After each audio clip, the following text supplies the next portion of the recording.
everybody. Welcome to the SyFy Sistas Podcast, where we give you our point of view. I'm Tamia Harper, and I'm joined tonight by my sisters, Yvette Blackman-Tom. Hello. And Sabrina Wood. Whoop, whoop.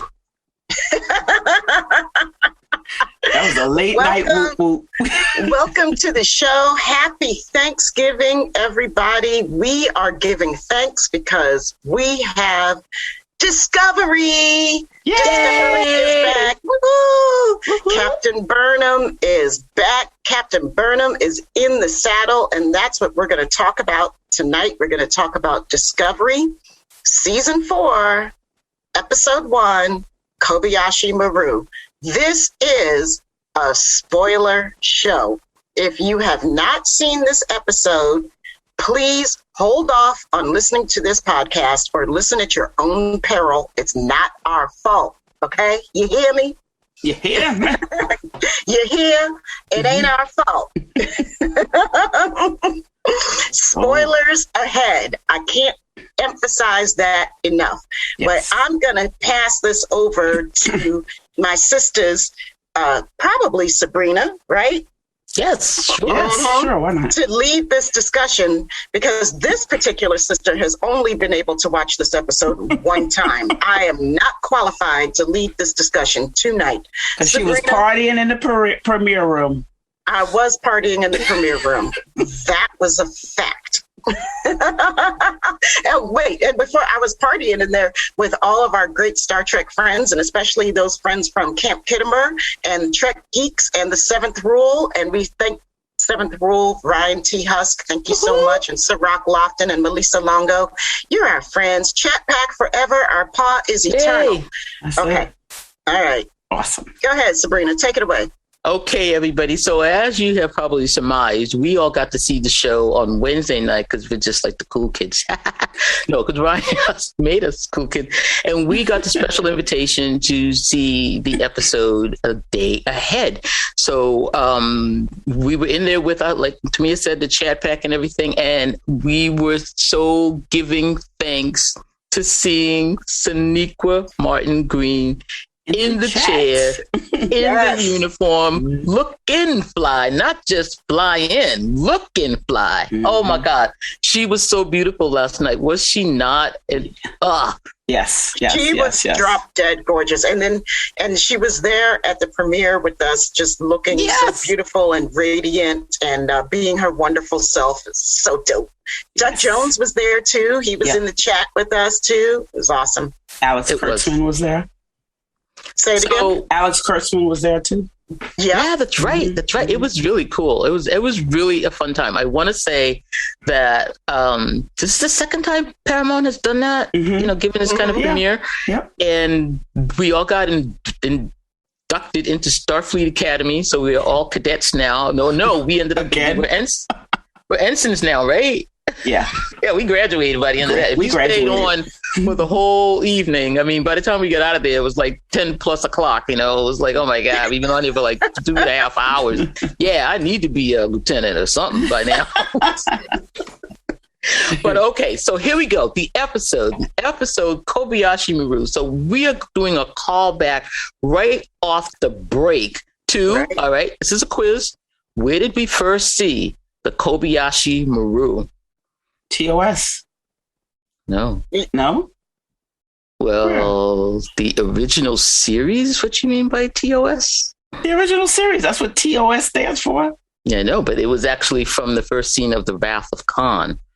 Oh, was it? Yes, it was from the movie. Star Trek cinematic universe. Thank you very much. There you go. Well, so with the ultimate callback, I just have to give you all the history, right? Because I'm the OG. I just want to make sure you know where the Kobayashi Maru came from. We appreciate you. Thank you. So it was really great. But actually, I want to go back because I think the cold opening of this episode was one of the funniest that I have ever seen. And it was really good. I don't know. What did you guys think of the butterfly people? So the first thing I thought was, okay, so they're trying to help. They're trying to give homage to Sonequa Martin Green from The Walking Dead, because I call them the Walking Dead butterfly people. Because that's all the first thing I thought. I was like, is this The Walking Dead? What is happening? And then the butterfly, I was like, what is going on?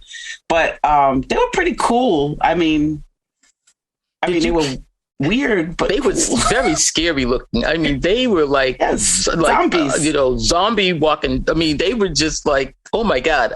They were very scary, but very cool. I love the design. I love that leather jacket she had on, the coat. Okay. Yes. I put in the chat, that was my statement, in capital letters with a lot of exclamation points. The coat. Yes. Yeah. Kirsha Phillips, girl, we are bowing to you. That plum leather jacket was everything. And it reminded me of Picard's suede plum jacket that he wore in Darmok. Which was dope. So I was like, yes, that's what I'm talking about. The captain should always have a fly coat. Always. That's what I'm talking about. Fly coats. Got it. I thought the funniest line in the Butterfly People was when when Book said that Grudge was a queen, and the Butterfly People went off, but they said, you have the monarch. And I was like, the monarch? No, don't say monarchs to Butterfly People. When that he was said hilarious. It, have the monarch, I was like, oh no. Now, my favorite line. I was on the floor. I was crying. I was laughing so hard. He goes, the butterflies are shooting at us. And then his face turned into like a butterfly. Yeah. Butterfly. I was scared. Oh my God. So I gave that like 10 of one of the best openings of any Star Trek episode I have ever seen. I mean, it was everything. It was okay. We're doing diplomatic mission. It's gone wrong. I mean, compare that to the diplomatic missions that Kirk was on in Star Trek Beyond, when he was there with the guys that came and grabbed them and right. I don't know. That one was kind of so. That was like a callback because in the mothership earlier they were saying that was a callback to one of the Kelvin universe. Yeah, the last one, Beyond. Mm-hmm. Okay, so I never seen. I guess I've seen it because when they told me about it, I was like, oh yeah, I do remember it, but I don't remember anything else about the movie. So the little people just jumped on Kirk and took him apart, and because when you say Kirk, I don't think I had to. Should I say get Chris my mind Pine? right? Yeah, does that make it better for you? Okay. Yeah, it does. It does. Not to make it better, but I understand it better. Yes. All right. Yes. So I gave the Butterfly before we leave the Butterfly People, I just thought it was an awesome new race, right? They're totally new. We've never seen this race before, right? Mm-hmm. They're so cool. But then they also like started to glow like dragonflies. Fireflies. Like fireflies. And I was like, they're like butterfly firefly people. Like they're really dope. Yeah. Really dope. Hilarious. I love how they're called the Alshane. Is that the Alshanes? Alshane. Yeah. And I like what they were saying. I mean, it was a funny scene, but they were really getting kind of deep with the fact that no strings attached, and here you come, and now you're back, and you think you could just give me some stuff, and I'm going to give up the technology. So he was really getting kind of deep. That's what I was going to say. That's exactly what I was going to talk about. Like, it's like, it's like, hey, we're the Federation, we're back, and they're like, oh, wait, what have you done for me lately? Like, right, because I remember. Right, like, that doesn't mean what I think you think it means. Mm-hmm. Especially from, Burnham, who wasn't there, doesn't know what this Federation had done to these people. She's coming back from, 900 years ago Federation. Yeah. So, that was an interesting scene. Book's ship just looks so dope. It is dope. I love it. It is so dope. And the little shuttle, what were they flying around in the little thing? Yeah, I didn't understand how that thing worked because they would look like they were going in the opposite direction. Yeah. I didn't know what was going on with that thing. Yeah. But it was cool, while it lasted, I want to give props. Rest in peace, little ship. Big props to the special effects people. I mean, you got My Discovery looking fierce. Yeah, they definitely had that virtual, what is it called? That AR? Or what is it called? Oh, I loved all of it. I mean, it was like watching a movie. Virtual, yeah, it was really nice. It was really good. I loved, there was a lot of little callbacks in that scene too. I remember I think Captain Burnham told Book to get a holographic goldfish. Remember the holographic goldfish from Voyager? That's right. I was like, oh, they're just calling back to all kinds of stuff. It was so cool. I heard that, but I forgot about that. Yeah. From the isomorph. I loved it. So, okay. So then now we go into the opening of, well, before they say their goodbyes. And I love that little aside he gave her as captain. Oh, the trill. I'm not trill. The tribble. Don't forget the tribble. What's the tribble doing on the ship? I mean, is he an officer? What is it? He's a crewman? Like, what is the tribble doing? So the tribble didn't have any clothes on. They didn't put clothes on the tribble. Thank you. But it was a large tribble, and it looked like it was walking. It was. It was booking someplace. It was. It had a mission. It had a mission. It had a job. So. Yeah, I didn't see a badge. The captain got out of its way. Yep, I didn't see a badge or a rank insignia. I didn't see any of that. So, but I have to admit that I completely missed the tribble. The only way that I know that there was supposedly a tribble in this episode was everybody in the chat at the premiere was like, "Tribble! Oh my God, it's a tribble! It's a tribble!" I'm gonna tell Kaylee over at Science Division that you missed the tribble. Kaylee, if you're listening. And we know you don't listen. You don't listen to that part. Don't listen to that part. Sorry. So then we get to the captain. She'll be like, whew, that was a thing. I love it. Just plops in the chair. Her crew is around her. And I love that they had the whole bridge crew acting in this episode. Everybody had a mission. And who is this Lieutenant Christopher?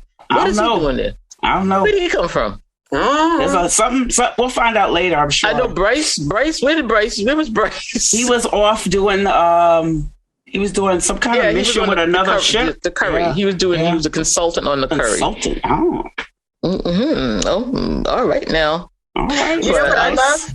You know what I love? That they used Obo's entire name, her full name. Yes, they did.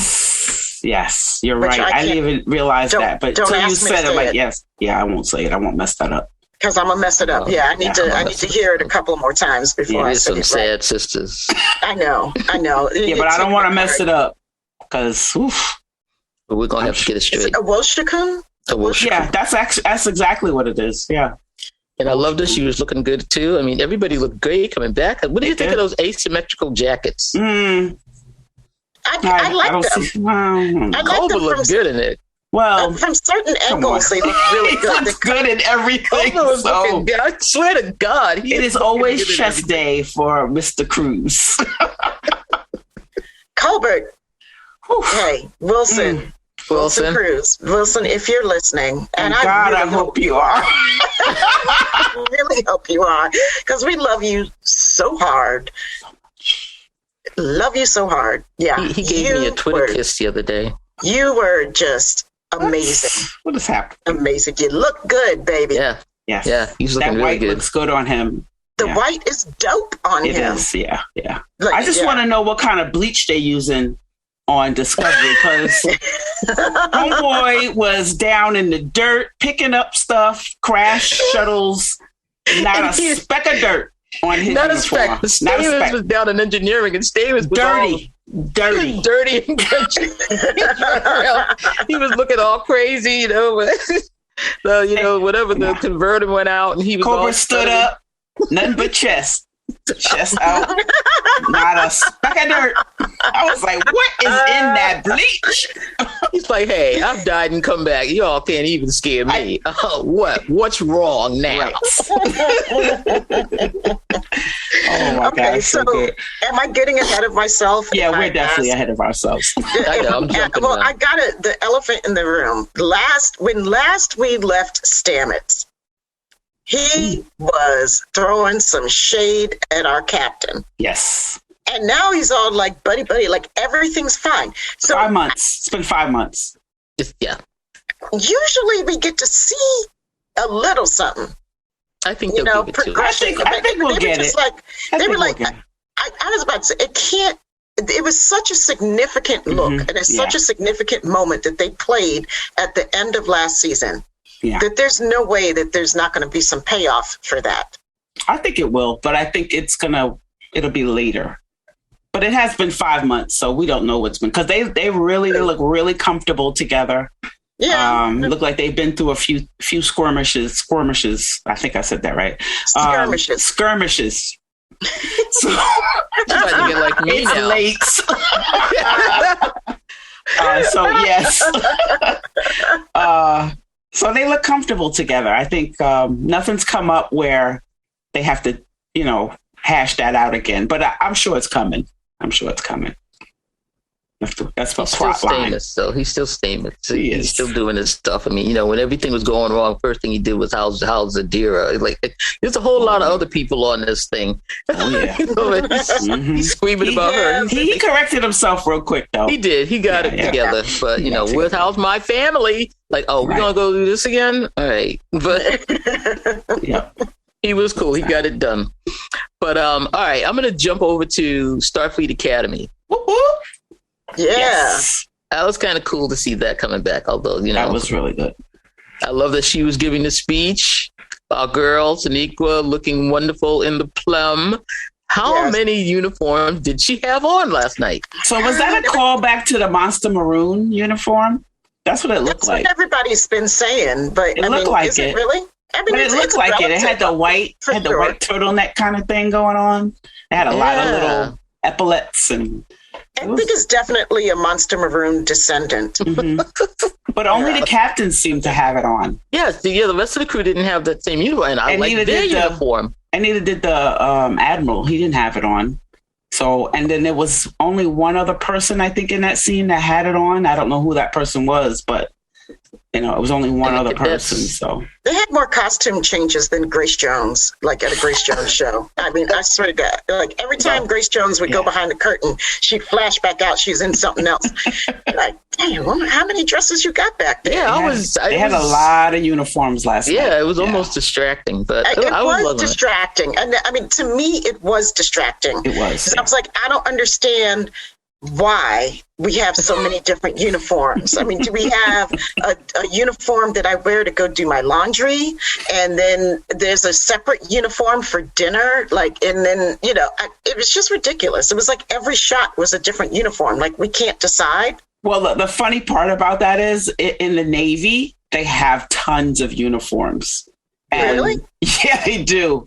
And they have different uniforms for different things. And different people that are on the same ship kind of sometimes have different uniforms. And if you have a different job. So, so this is it's legit. Possible. It's possible. It's possible. Okay, so this is grounded in some tradition. Okay, thank you, because I didn't get it. It still was distracting, but that's the only thing I could think of is that, because the Navy has tons of uniforms. All the looks were pretty interesting, though. Yeah, they were good. I just kept like stopping, after on my third watch. I went into uniform watch. Like, what is she? Where are the epaulets? Oh my God, I love that. I love it. Yeah, but I Sonequa. I kept looking at her hair too. I was like, it's up, it's down, it's curled, it's over. I was just loving it. I loved the way. I love all the braids. I even love when she got hit in the little bumblebee.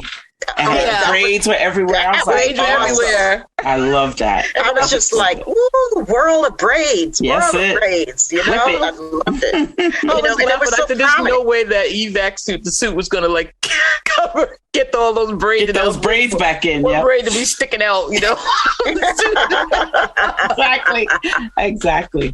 She just could have just tossed it over her shoulder and kept on flying. I'm all right. I'm good. I loved it. So I also love that everyone in the bridge crew got promoted. That was pretty cool. Yes. Yeah. Everybody's like a lieutenant commander now, and Tilly's a lieutenant. He's a lieutenant. I don't understand how Adira became an ensign, but Wesley was an ensign, so I guess. Question. Yeah. What did they do to Tilly's hair? Nothing. They darkened it. I don't know what's going on with that. They darkened it up. Like, it's not the same shade. It's not red as it was before. It's not as red. It's all curly. Yeah. Okay. I miss her. I miss all of her hair. The curl. Well, she's trying to do that lieutenant thing. She was in the dress uniform, so maybe she was just like, okay, I'm gonna just try to do this. But I loved her natural hair. Yeah, maybe she'll break it out when the president's off the ship. Oh no! Okay, can we talk about the president? Talk about the president. Are we done? Oh wait. There's a few more things at Starfleet Academy. Before we get to the president. Yeah. Oh yeah, we were on Starfleet Academy. Yeah. So yeah, everyone got promoted, and so I don't know if this was an actual thing, but this is what I think I saw. A black Tellarite. I think you're right. I think you're right. Oh my God! Yes, I think I saw a black Tellarite. Mm-hmm. Mm-hmm. Yes, dark skinned brother. So too. Okay.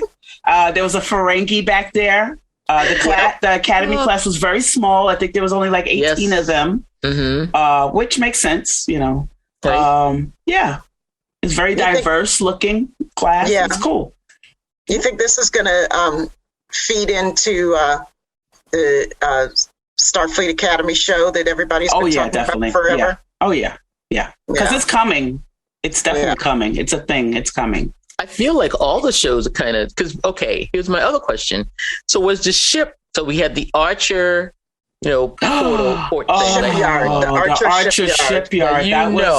They started playing. No, I'm sorry, not a shipyard. It was Archer Space Dock. Space Dock, yeah. Mm-hmm. And then they played Archer's theme. I was tearing up. I was a little misty. I was like, yeah, that's cool. That's really cool. But the ship that was being built.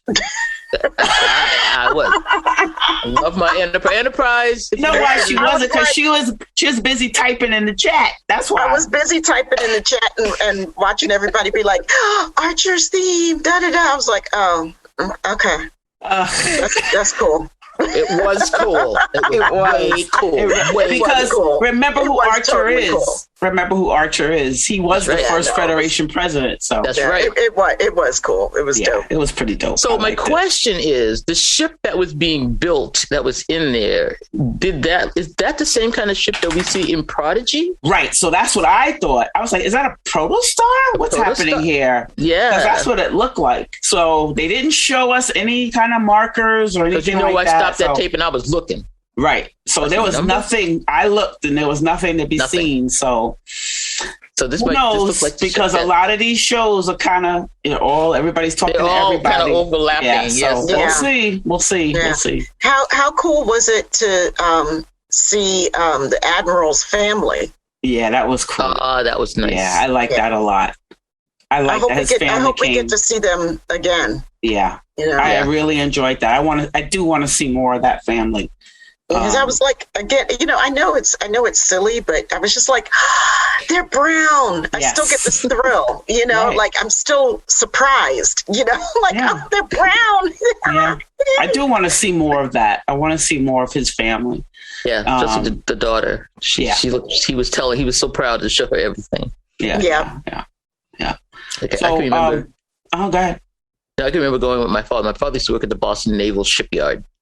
And that scene really took me back because I can remember my dad taking me into the shipyard and showing me all these huge ships that he was working on that were being built. They were in the dry dock and everything. Probably why I got so excited when I saw the Archer Space Dock. I was like, oh man, this is like the Boston Naval Shipyard, baby.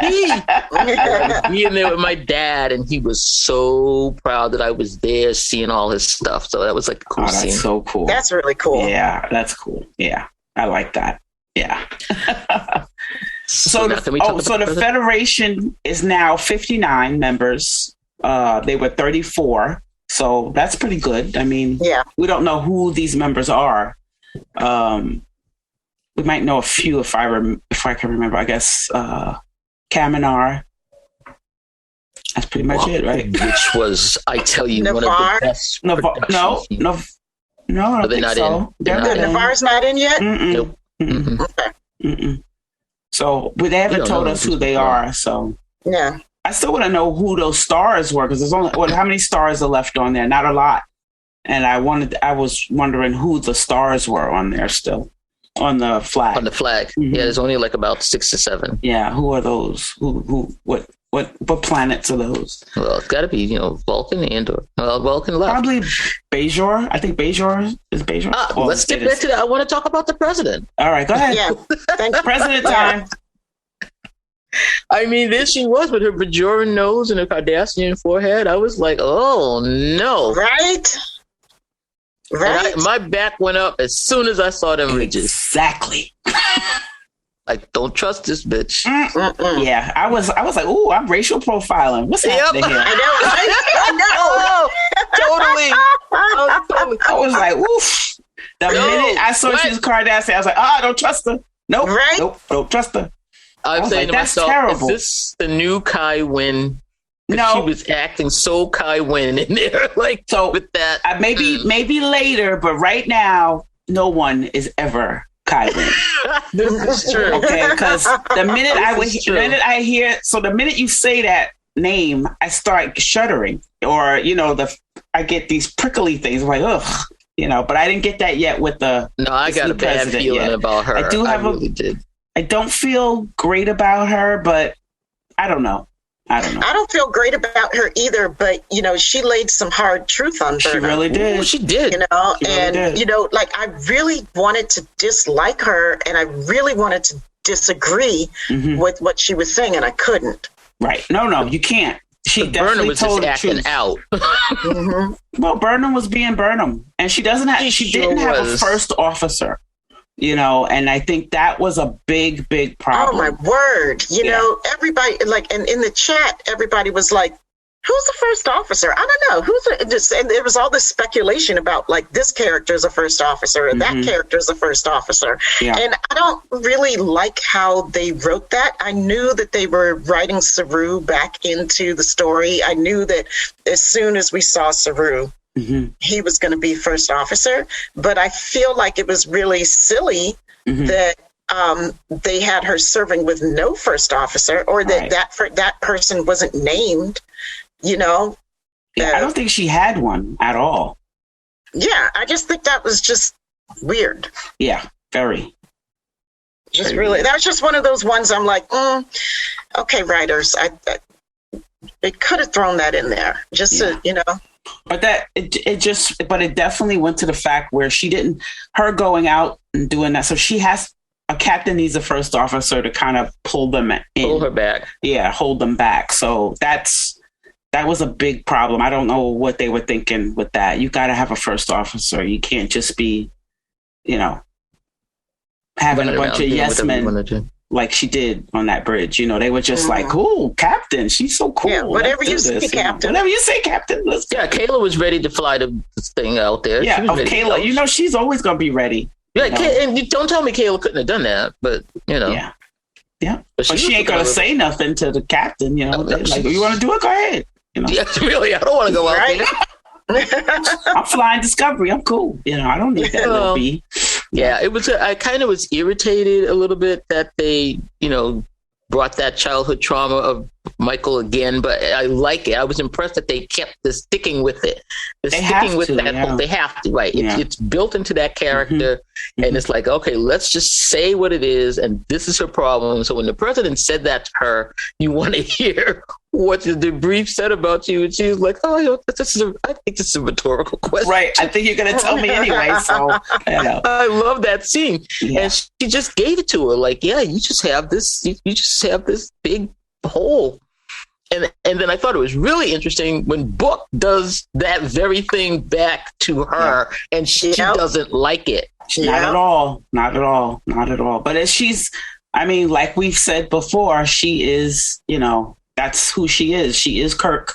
Kirk was the same way until he had to deal with, death. And then he had to, kind of take a seat and kind of figure it out. And unfortunately, I think that's what's going to happen this season. Unfortunately. What's the name of the show? It's Discovery. We're always discovering about ourselves, aren't we? Yeah, that mostly, yeah. Basically, yeah. So, unfortunately, I think that's what she's going to have to learn, and it's going to be somebody we really care about. Oh. Yep. Okay. Well, I would just hopefully it's Lieutenant Christopher.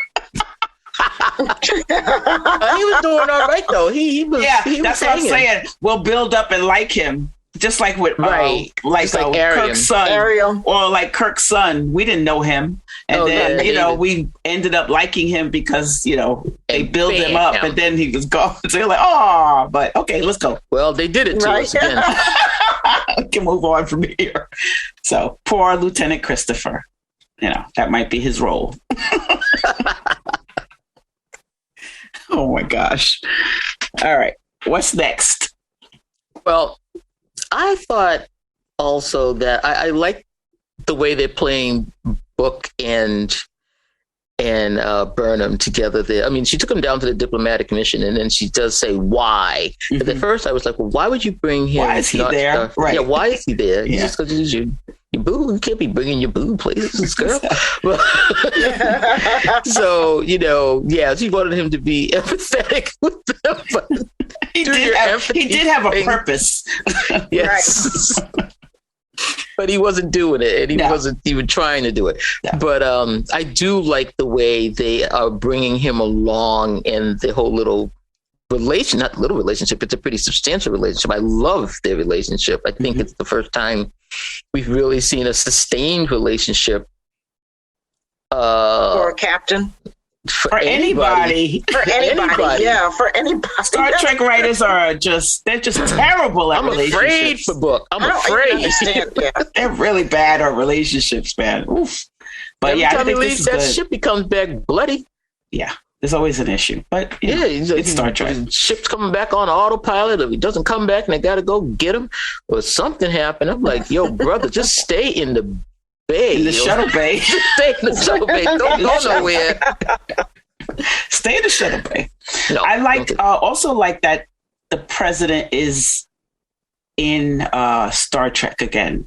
Or I say again because so of course I read a lot of the books, and so the political part of the Federation is really prominent in the books. So and the Federation president is very vital to everything that goes on in that universe.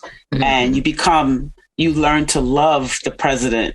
And one president, you learn to hate them, but they become part of it. And when I saw that, I was like, oh, is this a callback to the books? Because, that's the only time you really see any Federation politicians. Usually it's all about Starfleet and admirals, So this was trying to kill the president, like in the movies. But. Well, there you go. There's that. But it was nice to see that callback to the movies and to the books, that the Federation president and because we're talking about the Federation. I think people kind of mixed them up a little bit, Federation and Starfleet. So Starfleet. I'm glad they're kind of making sure people understand which is which. Yeah.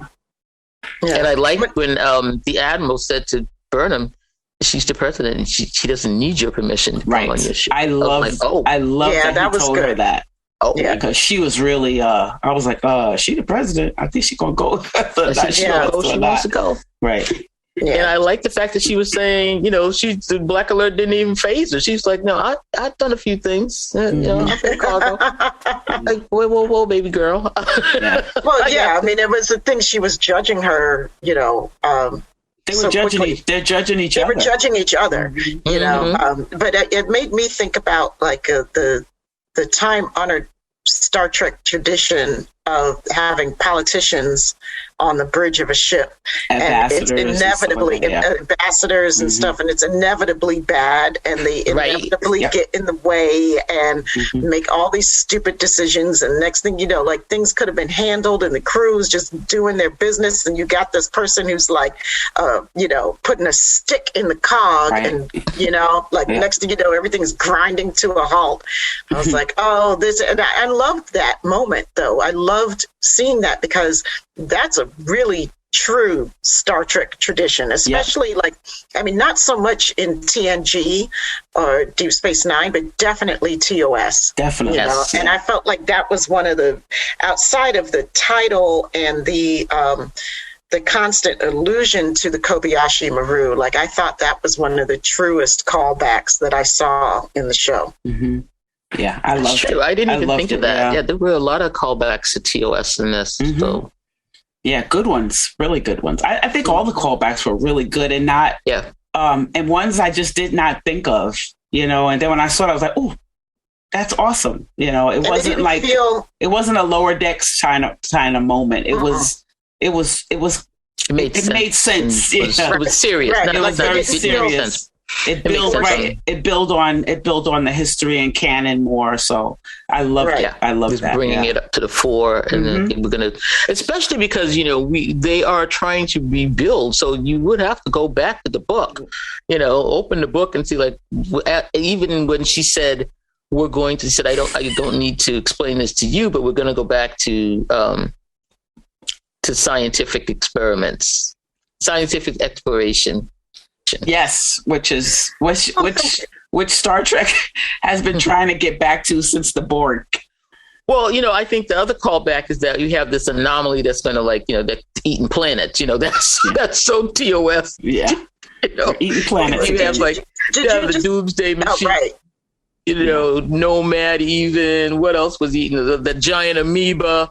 That is so TOS. Well, that's exactly what I thought when I heard it. I was like, oh my gosh, this is straight TOS here. You got the thing that's bigger than anything you've experienced before. It's literally taking up space, and you're flying into it. Yeah. How do we get out? Yes. Do we try to kill it? Do we try to shoot our way out? Is there an intelligible conscience somewhere? Like, what is this phenomenon that's got us? You know it. Where's the science department? That's it. That's Star Trek. I love it. It was so Star Trek. So, people, when they say that this is not, or I've read some article, I don't even try to read the articles, but it was just like, you saw the headline. It was like, oh, this Discovery is still not going to be normal Star Trek. I was like, what in the world? This show is so calling back, honest to God, pure essence Star Trek, and it's just, I was loving it. What does somebody consider normal Star Trek? I mean, every series has been so drastically different from the other. This terminology doesn't make sense. It doesn't.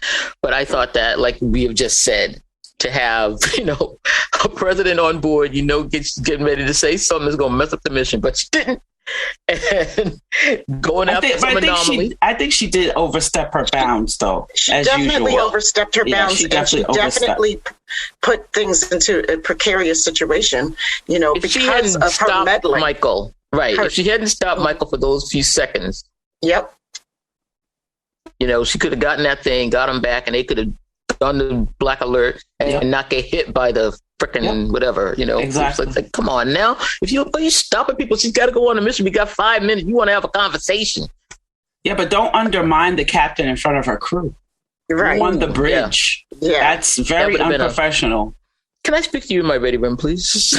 Can I speak to you in your ready room, if she needed to speak to her? But I was like, wow, really? We doing this here?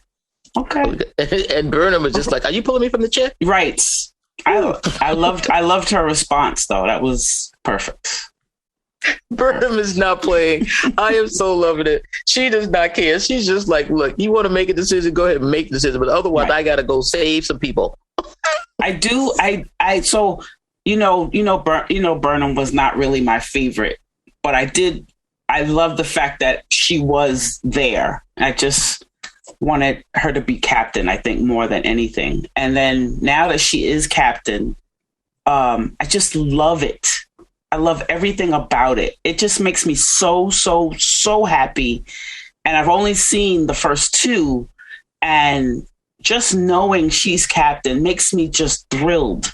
I mean, I didn't think it was going to be make me this happy, but just knowing that she's the captain, and I know the show was always about her, but she wasn't the captain. She's a bona fide Starfleet captain. And that just makes me so happy. I don't even know what to say. I was just thrilled. I'm with you on that because every time she, what I loved was watching her command. Yes. And I mean, every time she was like, okay, you do this, you do this, Yes. you do this. Okay, let's go. Yes. Let's go, team. And Yes. the team was just jumping to it. And, I ate it up every single time. Even more so than I ate up Cisco in command. Yeah, I agree. I ate it up because agree. I never, ever get to see a Black woman in charge, large and in charge of anything. And this is what it means. Like, you don't get to see us ordering anybody around, people taking our orders or organizing and delegating. Right. And thinking and prioritizing and shifting as the situation changes, and all of these things that are involved in command. Yeah. We're only represented in such scripted, boxed in ways that, it just felt like, it just felt like a little bit of manna, It felt like Thanksgiving Day is here. Thank you. Thank you. Finally. Thank goodness. And the fact that our captain is a woman, portrayed by a woman of such strength and dignity and poise and grounding, and Sonequa Martin Green is just a queen. Class. And I don't use that term lightly. Like, I really think that the way she carries herself and she's carrying all of us in so many ways. I agree. And I know it's a lot of responsibility for her, but she does it with grace, and she does it with dignity, and she does it with love. Yeah. And I think that the franchise has recognized that, because did you see the producer credit that she got? Yes. I didn't see that. Yes, she is a producer of this show. And I screamed when I saw that. Because, they got like 29 million producers. They really do. Supervisor producers, an executive producer, an executive co-producer. Yeah. But she came up as producer. I just went, I love that. Oh my God. I don't know if I've seen that. Yeah. I mean, because what's his name? Patrick Stewart's an executive producer. He was? Okay. He is. Okay. He is of Picard. And I don't know if he... Okay, right. He is of Picard, and... that I knew, because that's kind of like... They did that whole Picard thing, to bring him back. That's like a special. What I'm saying? But he's definitely putting money into that. Yeah, that's a show. I got it. I'm good. But for some reason, I think I've seen his name on TNG. He was the one I thought. I thought I saw his name on TNG, like at the end, the last season. He might have been a producer. I think he might have been a producer in that last season, if I remember correctly. I was very psyched to see her, to know that she has some sort of creative input, that she's being listened to, that she's directing something there. I mean, as a producer, making some sort of decisions. I don't know how many, because like I said, there's there's a bunch of Indians in there. But there's only one chief. I love it because that's what a number one does. And she's, basically that franchise. This is a entry point for so many young people. They have Prodigy now, and you're going to get all these little kids coming in, which is absolutely wonderful. And there's a child of color leading that also. And this is another place because, like I've said many times before in this show, I have 3 girls, and they all might not be big Star Trek fans, but they definitely know who Sonequa Martin Green is. And they definitely know who Michael Burnham is. So iconic, right? So they know that there's a black captain in Starfleet, and black female captain. Yes, when I I'm sorry. Sorry, guys. And the ones that we've seen before went that way. Like you said, Yvette, when we've seen Black female captains before in Star Trek, but they have always been passing, or the ship was in distress. They were already dead when we met them.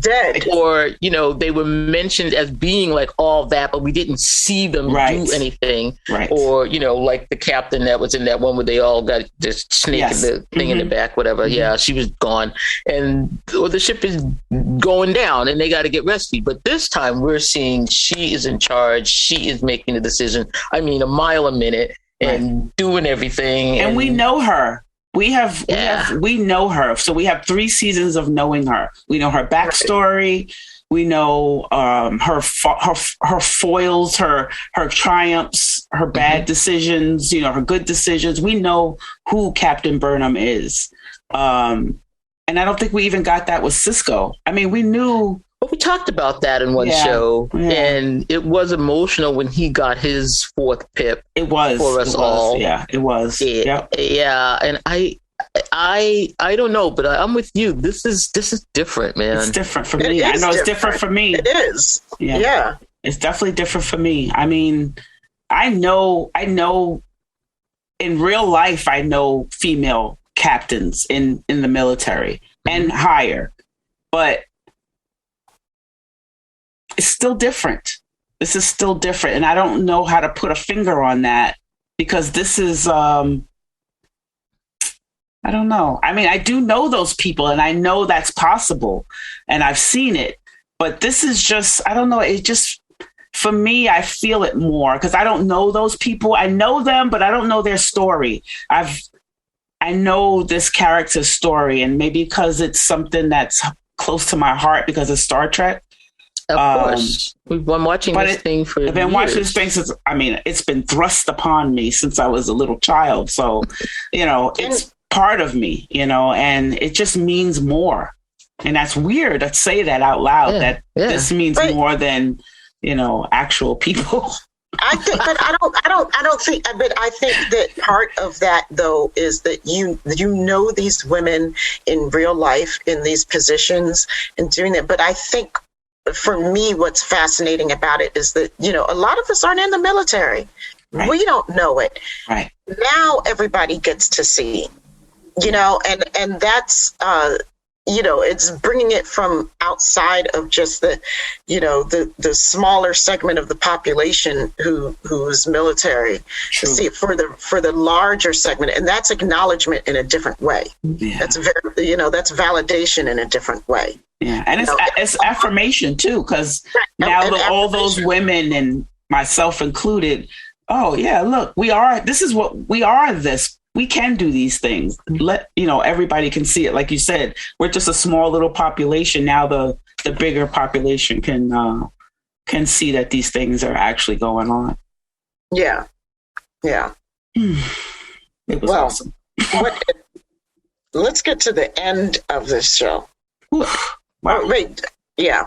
I did like that they went back to Kaminar, and we saw Saru as the elder, being absolutely almost worshipped as the old man, the seer, the all-knowing. He's 900 years old as far as they're concerned, and he looked great. And I love. He has another costume. I mean, when he came out of the shadows, and I just said, "Oh, yeah," my heart melted. I was like, "Oh, I missed you so much, Saru." And I really did. The talk with Skal was really touching. I mean, when he just made that little symbol, like his balance, and he did that with his hands, and he was telling him, I'm all right, I'm loved. You can go where your heart is. I know it's out there. I was like in tears. I know that was really, really good. I kind of forgot about that, but that was very. I love that. I mean, so they're not two human men, but they are male characters, and I just love that talk that they had with each other. And you don't see that a lot. Two male characters having such a deep, loving type of connection. Yeah. Right. I love the father I ever had. Yeah. Yeah, and it's not romantic love. Not romantic love. It's just love. Yeah. Right. Yeah, just love. And that's often not represented. Not really at all. And it was nice. I'm sorry I even forgot about it, but because there was so much going on. Yeah, but yeah, that was wonderful. And I also appreciated. Oh, I'm sorry. Go ahead. I was going to say I also love the setting. The room that that they were in, the chamber, I should call it a chamber. Yeah, I could have had more of that too. I could have had a lot more of that, Yeah. And because what it's so it adds another layer of depth to their culture, to the Kelpian culture, to see their design aesthetic, and how reflective it was of all the water that's in their lives. And, just really beautiful. I felt like the designers outdid themselves on that. I mean, there was a place that I could just keep looking around, and I realized it's a repeating pattern, and I still didn't want to stop looking at it. Yeah. And I wanted to go there, and I wanted to be in that place, and it evoked such a sense of a sense of awe, but at the same time a sense of comfort and warmth, even with those blue tones. Mm-hmm. It was just really well done, really beautiful. I love that they brought the other half the vowel. Yes, they brought them back too. It's like, okay, so now they're like, okay, the Romulans and the Vulcans have made up during the burn, and these two, when shit happens, you got to fight. Where are the Remans? Are the Remans going to come? Oh, yeah. I don't think the Remans survived. Did the Remans No, I think survive? the Remans are dead. Yeah, but the Remans are dead. Yeah. Yeah. I just love that whole scene, and I really appreciated also one of the line in that talk that Sakal was having with Saru when he admitted that there were people that hated him because he was the one that caused the burn. And I love that they acknowledged that he's going through this, that he is the scapegoat. I did it. It's me. And he's got to live with that. Reminded me of Picard after the Borg. Yeah. Mm-hmm. Yeah. Had nothing. I couldn't help it. But I just love that whole scene. And that actor that plays Sakal is like, he was phenomenal really in that season 3 episodes, 2 of them that he did. And I was glad to see him come back and do that, this final little, I don't know if we'll see him again, but I was happy. That scene really was great. Oh, I hope we go back to Kaminar again. Oh, me too. Yeah. Me too. I really would like to see more of that. Definitely. All right, so are we going to talk about the ending? I know. Wow. I was not expecting that at all.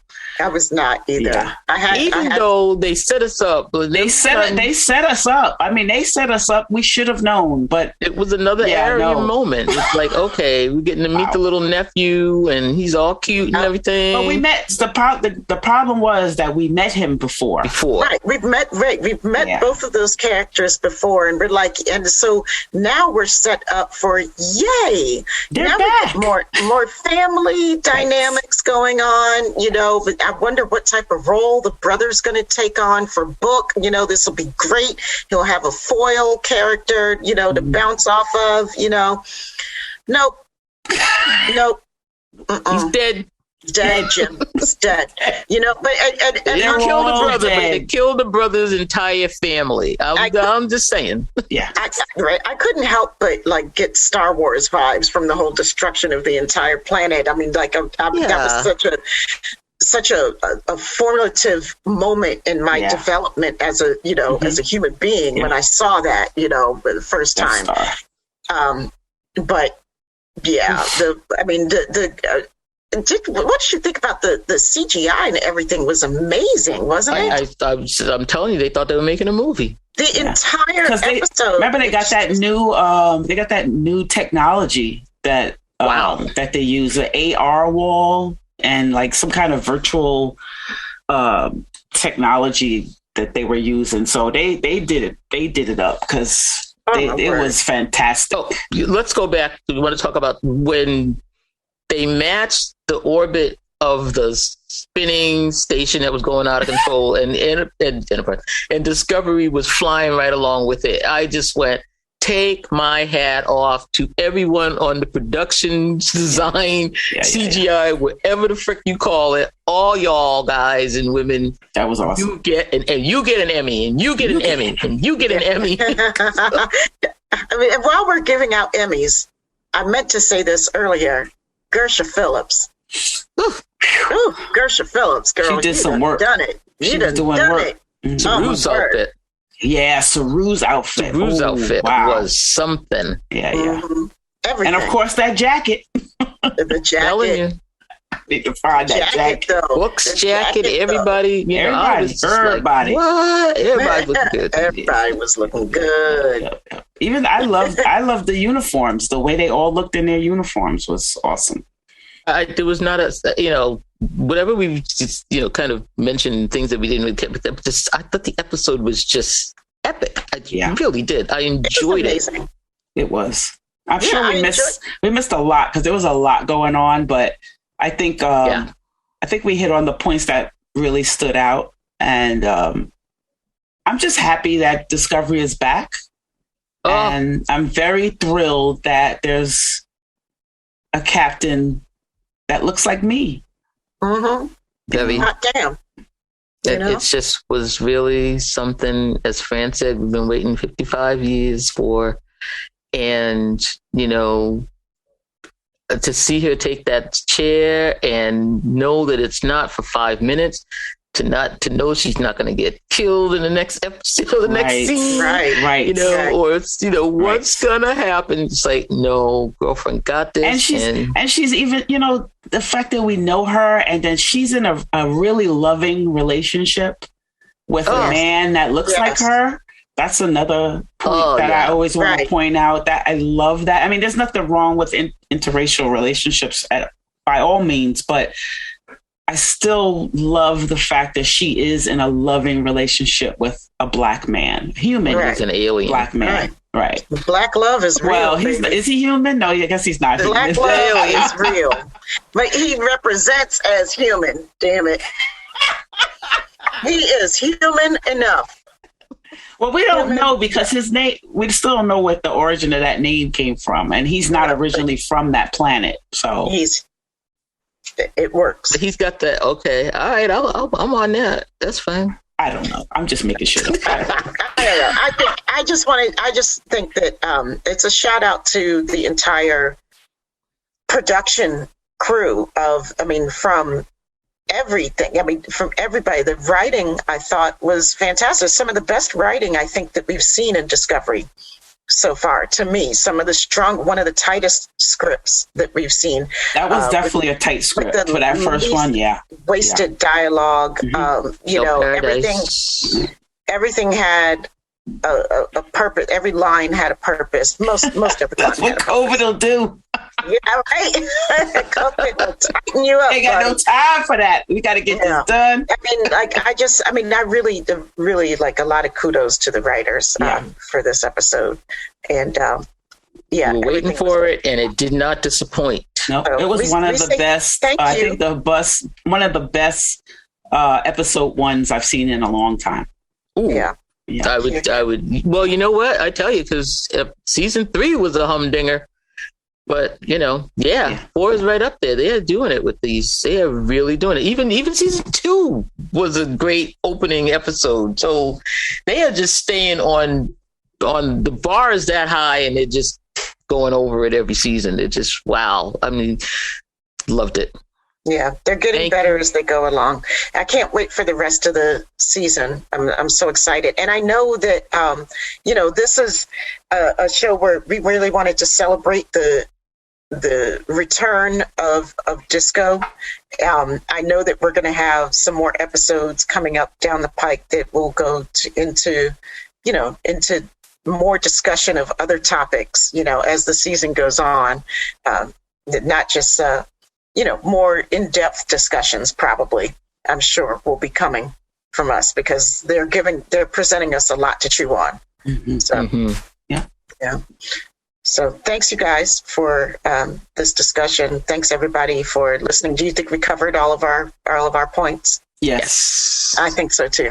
Thank you guys for listening to us, and happy Thanksgiving to everybody. And we want to know what you guys thought about the season opener of Discovery Season 4. Episode 1, Kobayashi Maru. See, we didn't even talk about the Kobayashi Maru. Like, there's so much to talk about in this episode. We didn't even talk about the Kobayashi Maru. So all those uniforms, we got sidetracked. That's what happened when we were watching. They had so many clothes that we got sidetracked. I had to watch it 3 times. I told you the uniforms are distracting. Yeah, you're right. Absolutely correct. All right, I'm gonna watch it again. Yeah, because somebody had to die. All right, good peoples. Yvette, where can people reach us when they want to tell us their thoughts about this episode? You can find us at SyFy That's SyFysistas.com. Join us on the mothership. That's MUTHASHIP. And the SyFy Sistas Book Club, both on Facebook. Download the Trek Geeks Network app, where you can find us and our family of podcasts on the Trek Geeks Network. On Instagram, syfy.sisters.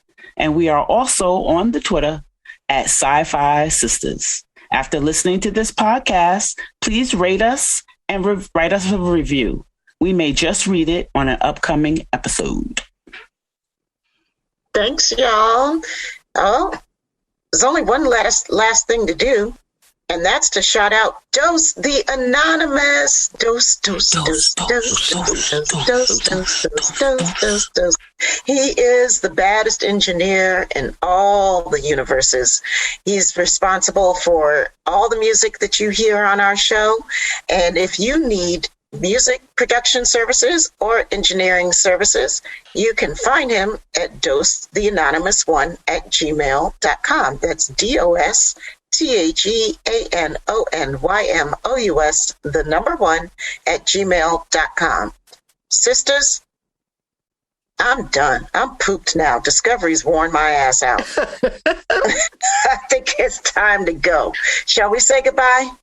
Goodbye. Goodbye. Bye, y'all. Peace, love, and hair grease.